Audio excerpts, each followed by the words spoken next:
రంగారెడ్డి జిల్లా చేవెళ్ల మండలంలో ఘోర రోడ్డు ప్రమాదం చోటు చేసుకుంది. మిర్జాలగూడ సమీపంలో వేగంగా వచ్చిన ఓ టిప్పర్ లారీ అదుపు తప్పి ఆర్టీసీ బస్సును బలంగా ఢీకొట్టింది. ఈ దుర్ఘటనలో బస్సు టిప్పర్ డ్రైవర్తో సహా మొత్తం 24 మంది అక్కడికక్కడే మృతి చెందారు. మరో 20 మంది ప్రయాణికులు తీవ్రంగా గాయపడ్డారు. సమాచారం అందుకున్న వెంటనే పోలీసులు ఘటనా స్థలానికి చేరుకుని సహాయక చర్యలు చేపట్టారు. ఈ ఘటనపై మృతుల కుటుంబాల ఫిర్యాదు మేరకు చేవెళ్ల పోలీసులు కేసు నమోదు చేసి దర్యాప్తు ప్రారంభించారు. ప్రమాదంలో 2 డ్రైవర్లు మరణించడంతో తప్పు ఎవరిదనేది ఇప్పుడు నిర్ధారించలేమని తెలిపారు. బస్సును ఢీకొట్టిన తర్వాత టిప్పర్లోని కంకర మొత్తం బస్సులోకి పడడంతో మృతుల సంఖ్య ఒక్కసారిగా పెరిగిందని ఆయన వివరించారు. మృతుల బంధువుల విజ్ఞప్తి మేరకు చేవెళ్ల ప్రభుత్వ ఆసుపత్రిలోనే శవ పరీక్షలు నిర్వహిస్తామని, అనంతరం మృతదేహాలను కుటుంబాలకు అప్పగిస్తామని వెల్లడించారు.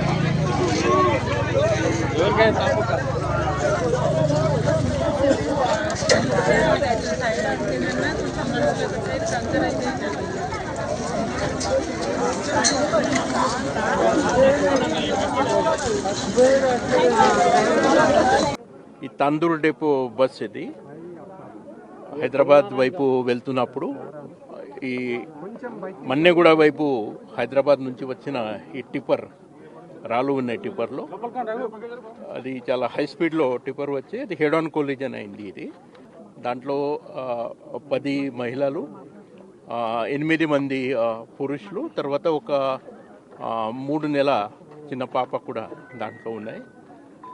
తర్వాత ఈ ఇంజూర్డ్ అయిన వాళ్ళు కొంతమంది స్వల్ప గాయాలు ఉన్న వాళ్ళు ఇక్కడ మన గవర్నమెంట్ హాస్పిటల్ చేవెళ్లలో ఉన్న ఎవరికి ఇంకా మంచి ట్రీట్మెంట్ కావాలా వాళ్ళు మన పట్నం మహేందర్ రెడ్డి హాస్పిటల్కి షిఫ్ట్ చేయడం జరిగింది.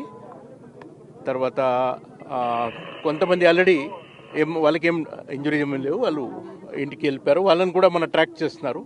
మొత్తం అది కండక్టర్ చెప్పిన మాట అది 72 మెంబర్స్ ఉన్నాయి బస్సులో, టోటల్ 72 ఉన్నాయి. తర్వాత 2 డ్రైవర్ కూడా, బస్ డ్రైవర్, ట్రక్ డ్రైవర్, మన టిప్పర్ డ్రైవర్ 2 లేరు. కాబట్టి ఇట్లా ఇంకా మనము దాంట్లో ఇంజూర్డ్ అయిన వాళ్ళతో, తర్వాత ఎవరు చూశారు ఇక్కడ వాళ్ళతో ఈ సమాచారం స్వీకరించి ఇన్వెస్టిగేషన్ చేస్తున్నారు.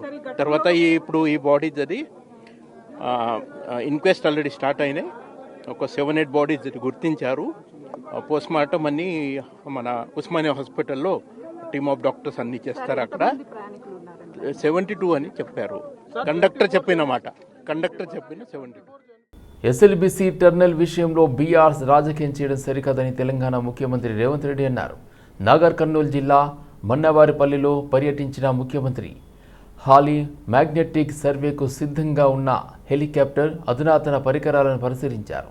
ఈ సందర్భంగా మాట్లాడుతూ ఎస్ఎల్బీసీ టర్నల్ పూర్తి చేసేందుకు కాంగ్రెస్ ప్రభుత్వం ఎంతో కృషి చేస్తుందని అన్నారు.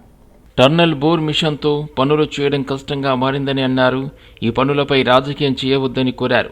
ఎన్ని అవాంతరాలు ఎదురైనా టర్నల్ పనులు పూర్తి చేసి తీరుతామని అన్నారు. ప్రాజెక్టు మంజూరు చేసినప్పుడు పనుల అంచనా విలువ 1986 కోట్లు అని, 2 దశాబ్దాల్లో ఎన్నో అవాంతరాలు ఎదురయ్యాయని అన్నారు.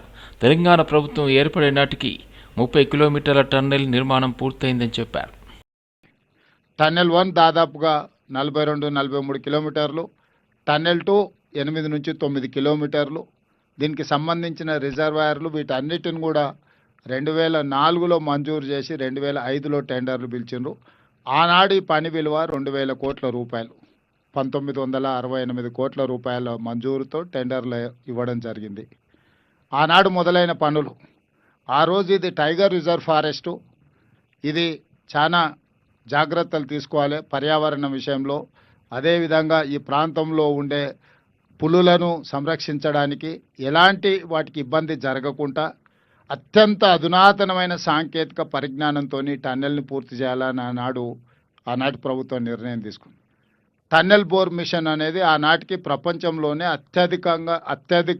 అత్యంత నాణ్యమైన, ప్రపంచంలోనే మొదటిసారి ఈ ఎక్స్పెరిమెంట్ ఇండియాలో చేయడం జరిగింది. టన్నెల్ బోర్ మిషన్ తోటి ఈ టన్నెల్స్ నిర్మించడం అనేది భారతదేశంలో మొట్టమొదటిసారి తెలంగాణలో ఎస్ఎల్బిసి టన్నెల్ కోసం తీసుకురావడం జరిగింది. ఈ టన్నెల్ బోరింగ్ మిషన్ కూడా అమెరికా నుంచి ఇంపోర్ట్ చేసి దానికి సంబంధించి ఆ సంస్థ కూడా చాలా ప్రయత్నాలు చేసి ఒక అత్యధిక ఆధునికత సాంకేతిక నైపుణ్యంతో ఈ ప్రాజెక్టును చేసి ఈ నల్లమల ఫారెస్ట్ కానీ ఇక్కడ ఉండే పులులకు కానీ ఎలాంటి ఇబ్బంది జరగకుండా పనులు ప్రారంభించారు. 5 సంవత్సరాల తర్వాత రాజశేఖర రెడ్డి గారు మరణించడం, ఆ తర్వాత పనులలో కొంత జాప్యం రావడం, పనులు చేసే క్రమంలో ఇక్కడ కొన్ని ఇబ్బందులు రావడం, చివరికి తెలంగాణ రాష్ట్రం వచ్చేటప్పటికి దాదాపుగా 30 కిలోమీటర్ల టన్నెల్ పూర్తి కావడం జరిగింది. శ్రీలింగంపల్లి ఎమ్మెల్యే గాంధీ చేసిన సవాల్కి నీ సిద్ధమని ప్రతి సవాల్ విసిరారు కూకట్పల్లి ఎమ్మెల్యే మాధవరం కృష్ణారావు. సిట్టింగ్ జడ్జితో అయినా జిల్లా జడ్జితో అయినా విచారణకు నేను సిద్ధమని చెప్పారు కృష్ణారావు. రేవంత్ రెడ్డి ప్రభుత్వమే గాంధీకి చెందిన భూమి ప్రభుత్వ భూమి అని దానిని ఫెన్సింగ్ వేసింది. ఆర్టీఏ వేస్తే ప్రస్తుత ప్రభుత్వ అధికారులే అది గవర్నమెంట్ ల్యాండ్ అని చెప్పారు అని మాధవరం కృష్ణారావు అన్నారు. తనకు చెందిన ప్రతి దాని మీద తాను విచారణకు రెడీ అని, అదే సమయంలో తనకు చెందిన ఆస్తుల మీద విచారణకు సిద్ధమా అని సవాలు విసిరారు మాధవరం.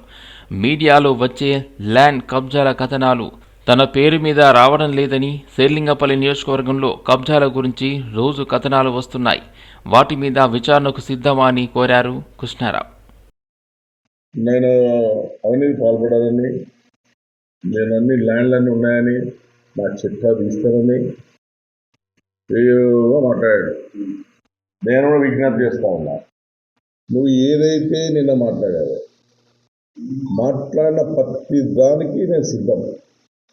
సిబిసిఐకి ఇస్తావా, సిబిసిఐకి ఇస్తావా, ఎన్డీఏకి ఇద్దామా, ఎన్ఐకి ఇద్దామా, లేకపోతే సిట్టింగ్ జడ్జితో, హైకోర్టు సిట్టింగ్ జడ్జితోనా, హైకోర్టు జడ్జితోనా, సుప్రీంకోర్టు సిట్టింగ్ జడ్జితోనా, లేకపోతే జిల్లా జడ్జితో సిట్టింగ్ జడ్జితోనైనా కూడా నీ ల్యాండ్ల మీద, నా ల్యాండ్ల మీద 100కి 100 విచారణ చెప్పనేది ప్రెస్ ద్వారా నేను మీకు తెలియజేస్తున్నా. I'm ready.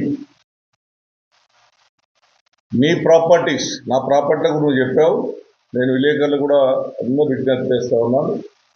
నా ప్రాపర్టీగా ఎక్కడన్నా వేయించి గవర్నమెంట్ ల్యాండ్లో ఉన్నాను అంటే ఏ శిక్షకైనా మాధవరం కృష్ణారావు 100కి 100 శిక్ష వహిస్తాడు. నీ ల్యాండ్ ఏదైతే 307 317 ఎకరాల ల్యాండ్ 87లో ఉన్నటువంటి ల్యాండ్ 87లో ఓవర్ రైటింగ్ అయింది. దాని తర్వాత ఎక్కడ కూడా 307 అనేటటువంటి ల్యాండ్లో గవర్నమెంట్ ల్యాండ్ అని. రోడ్డు వెడల్పు చేయకపోవడం వల్లే ప్రమాదం చోటు చేసుకుందని మాజీ మంత్రి సబితా ఇంద్రారెడ్డి విమర్శించారు. కాగా చేవెళ్ల బస్సు ప్రమాదంలో క్షతగాత్రులను, మృతుల కుటుంబాలను మాజీ మంత్రి ఎమ్మెల్యే సబితా ఇంద్రారెడ్డి పరామర్శించారు. క్షతగాత్రులను, మృతుల కుటుంబాలను ప్రభుత్వం ఆదుకోవాలని డిమాండ్ చేశారు. రోడ్డు విస్తరణ పనులను చేపట్టకపోవడంతోనే ప్రమాదం జరిగిందని ఆరోపించారు. కాంగ్రెస్ ప్రభుత్వం అధికారంలోకి వచ్చి 2 ఏళ్లైనా పనులు చేపట్టలేదని విమర్శించారు. రోడ్డు పూర్తిగా గోతులతో నిండిపోయిందన్నారు. రోడ్డు వెడల్పు లేకపోవడం వల్ల తరచూ ప్రమాదాలు చోటు చేసుకుంటున్నాయన్నారు. ఈ ప్రమాదాలు జరుగుతున్న ప్రాంతంలో రోడ్డు వెడల్పు చేయాల్సిన అవసరం ఉందన్నారు.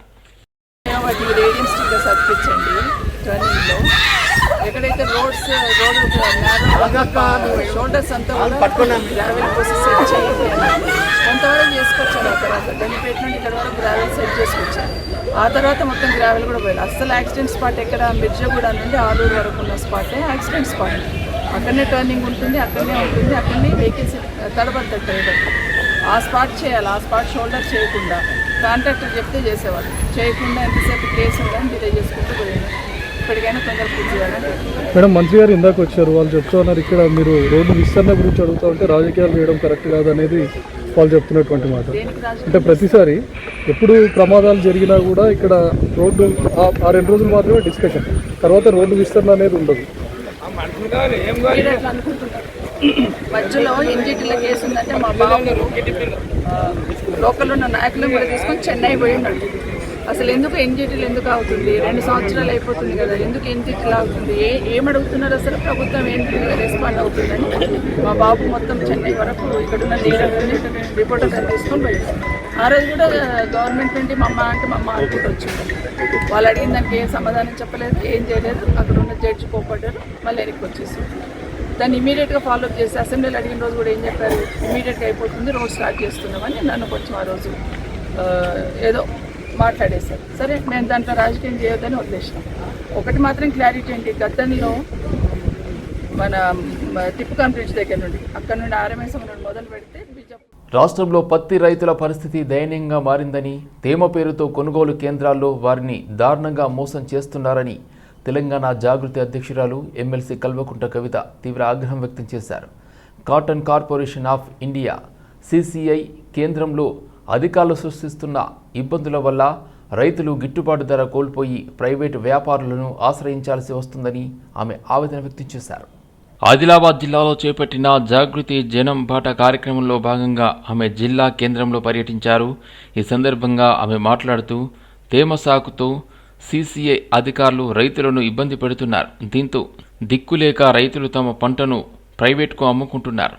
ఈ ప్రాంతంలో బీజేపీకి చెందిన ఎంపీ ఎమ్మెల్యేలు ఉన్నప్పటికీ రైతులకు ఎలాంటి ప్రయోజనం లేకుండా పోయింది అని విమర్శించారు. పత్తి వండినా సరే అక్కడ పత్తి రైతు ఇవాళ ప్రాణాలు గుప్పెట్లో పెట్టుకొని బతుకుతున్న పరిస్థితి. కష్టపడి వచ్చినటువంటి పత్తిని మార్కెట్కి తీసుకొని వస్తే ఇక్కడ మరి చాలా దారుణంగా 12% తేమ ఉంటే తప్ప తీసుకోమని అంటా ఉన్నారు కాటన్ కార్పొరేషన్ ఆఫ్ ఇండియా వాళ్ళు. మరి కాటన్ కార్పొరేషన్ ఆఫ్ ఇండియా వాళ్ళకి మొంతా తుఫాన్ వచ్చిన విషయం తెలియదా? వానలు పడుతున్న విషయం తెలియదా? ఇక్కడ బీజేపీ ఎంపీ ఉన్నారు, ఇక్కడ బీజేపీ ఎమ్మెల్యే ఉన్నాడు.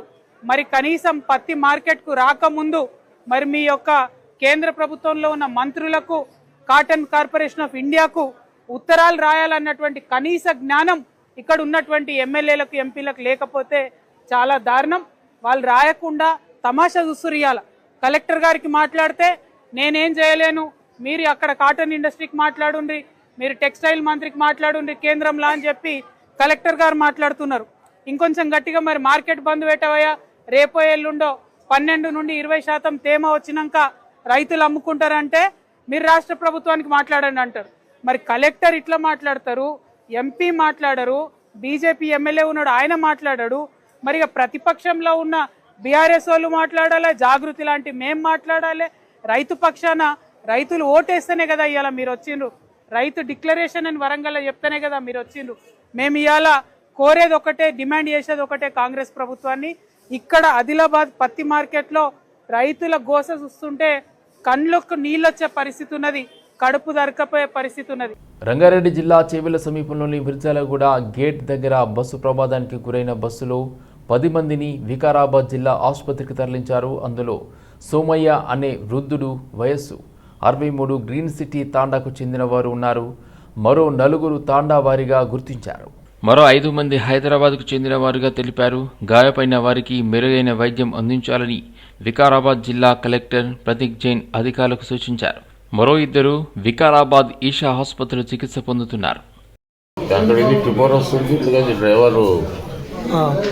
డ్రైవర్ ఇక్కడ నుంచి మనం ఆలోచన తెచ్చేసి జర స్పీడ్ జర కొంచెం మాకు భయమైంది.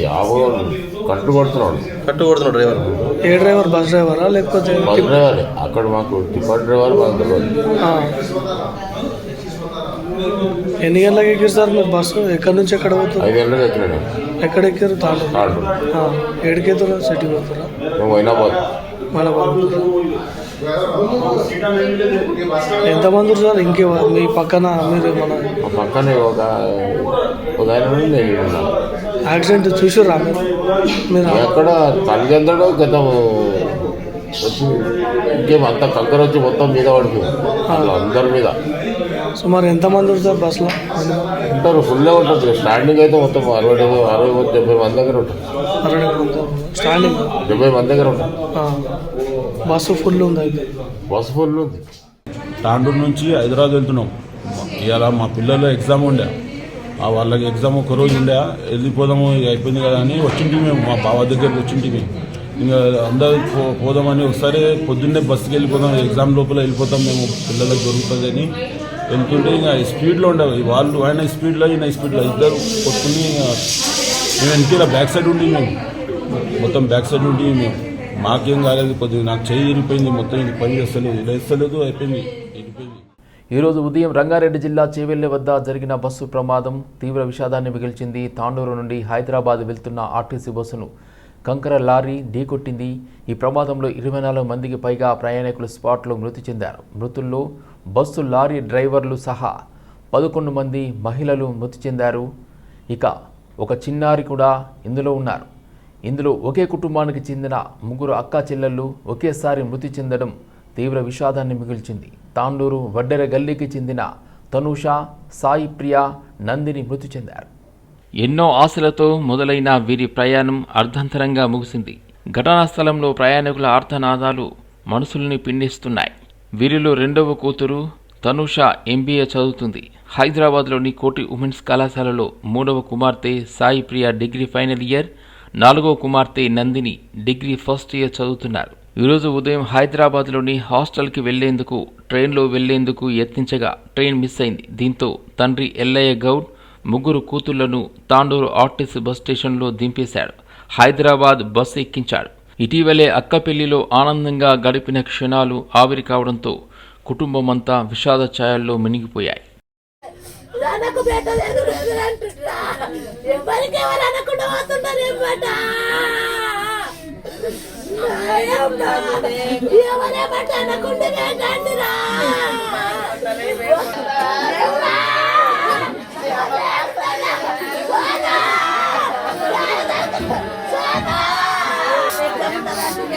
ఇక్కడ వచ్చేసిన సార్ నా పిల్లల గురించి గవర్నమెంట్ బ్యాన్ చేసినందుకు ఇక్కడ వచ్చేసిన. ఇక్కడ పిల్లల గురించి ఇక్కడ ఉన్నా.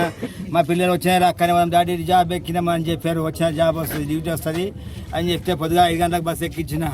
నా కారు ఉంది, నేను కేరళ పోతుంటే ప్రతి ఒక్కరికి వస్తుంది. ఆండ్రూరులో టవేరా గౌడ అంటే ప్రతి ఒక్కరికి, నేను అందరికి కడతాను, అందరికి పోతుంటాను. సార్ నా పిల్లలు ఇంతమంది బతికి నా పిల్లలకు వచ్చిందా సార్? ఒక్కరు కాదు, 3 ఒకటే సార్.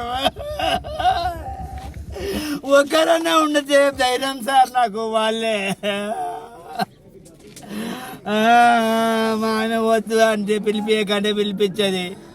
4 రోజుల కింద పిలిపియక, అమ్మ పిలిపియకంటే నీకేం తెలుసు అంటే పిలిపించేది. పొద్దునమంటే నిన్న ఓడినమ్మా అని చెప్తే పొద్దుగాల అన్నారు సార్. పొద్దుగాల అంటే బస్ స్టాండ్లో చెప్పారు, ఒకరు బస్సు బాగాలేదు వద్దు ఎక్కేక అన్నారు ముస్లిమ్స్ ఆయన. నేను సార్ ఇప్పుడు ఎగ్జామ్స్ ఉన్నాయి, పోతారు దిగుతుంది అక్కడ పోతారు వాళ్ళు అని చెప్పాను. ల్యాప్టాప్లు ఫోన్లు అన్నీ పెట్టుకున్నామంటే పెట్టుకున్నామన్నారు. భయపడ్డ డాడీ అని భుజం వేసేది కొట్టి చెప్పారు సార్. ఇది తక్కువ రోజు ఇంకోరు చెప్పారు సార్. 4-3 ఎక్కించాను సార్. ఒకసారి 2 దొరకపోయినా, ఒకసారి ఒక్క దొరకపోయి ఎక్కించిన భుజం వేసేది కొట్టి చెప్పారు. వచ్చేలా అయితే ఫస్ట్ అక్కనే దొరకదని తమ్మని ఇది అయిపోతే సార్ లేదు. ట్రైన్కి ఒకసారి మా అమ్మాయి 2వ అమ్మాయిని ట్రైన్కి ఎక్కిస్తుంటిని. అయితే ట్రైన్కి వద్దు డాడీ, 3 ఒకటేసారి పోయి జాబ్ పోతాం, మేము అక్కడ ఎక్కుతాము అని చెప్పారు. అందుకే చెప్తే ఎక్కించాను సార్. నేను రాత్రి మా ఆమె మాట లేదు, పిల్లల్ని నేను 10 గంటలకు వచ్చేసిన.